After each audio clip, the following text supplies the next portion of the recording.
mata tajam mental baja semua. Kau ingin jadi mana ini? Bagi apa badanmu hancur lebur.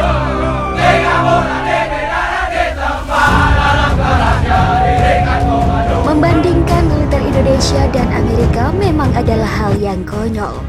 Bukan pesimis, tapi dari data yang ada Indonesia memang kalah jauh. Amerika ada di peringkat pertama dunia dan kita menduduki ranking 15 menurut data Global Firepower. Selain berbicara peringkat, di hampir semua aspek kita juga harus mengakui bahwa kita kalah telak. Mulai dari jumlah tentara aktif, koleksi alutsista sampai kepemilikan senjata nuklir. Tapi berbicara soal pasukan elit, tunggu dulu. Pasalnya, banyak pasukan elit Indonesia yang diakui oleh Amerika. Contohnya saja adalah Denjaka, detasemen Jala Mangkara, yang oleh Amerika disebut kualitasnya lebih hebat dari Navy SEAL, yang katanya adalah pasukan elit terbaik di muka bumi. Ini bukan hiperbolis, tapi faktanya, para anggota Navy SEAL sendiri sudah pernah bilang kalau para personil Denjaka isinya memang seorang gila semua. Nah, setidaknya ada alasan kenapa mereka bisa katakan demikian.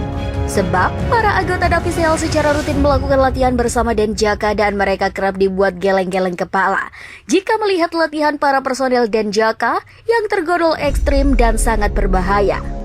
Kita ambil contoh para personel Denjaka biasa melakukan latihan menembak sasaran jarak dekat dan saling berhadap-hadapan menggunakan peluru tajam. Melakukan demo penerjunan dari udara untuk membebaskan sandera dengan cara terjun di atas atap gedung atau kapal kecil yang sedang melaju kencang di tengah laut.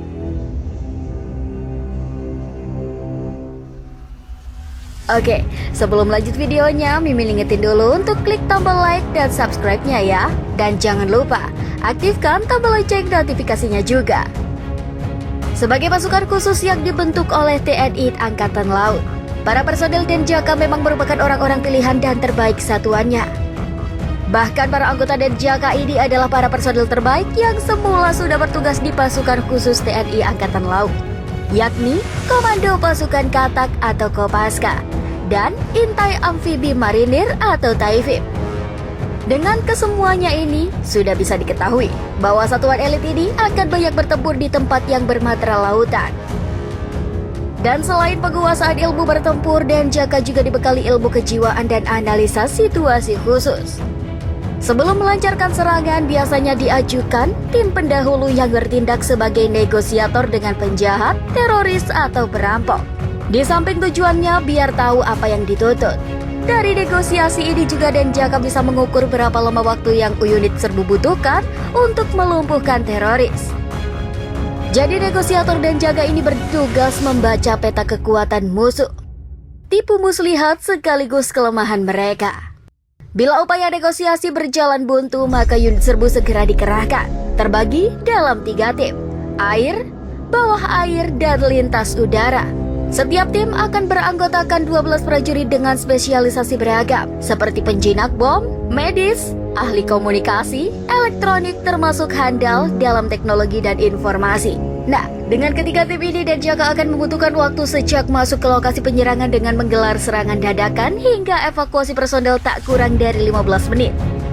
Tak hanya operasi anti-teror dan anti-sabotase, Denjaka juga kerap dilibatkan dalam operasi rahasia jenis lain berdasarkan perintah langsung Panglima TNI.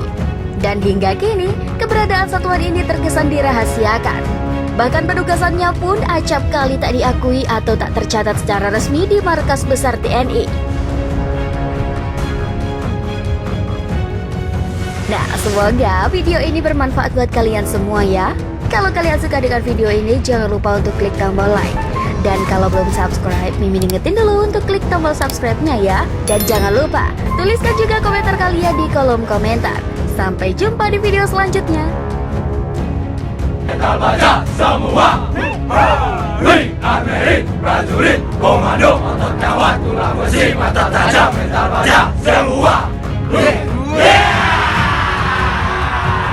Kau ingin jadi mana ini? Bagi apa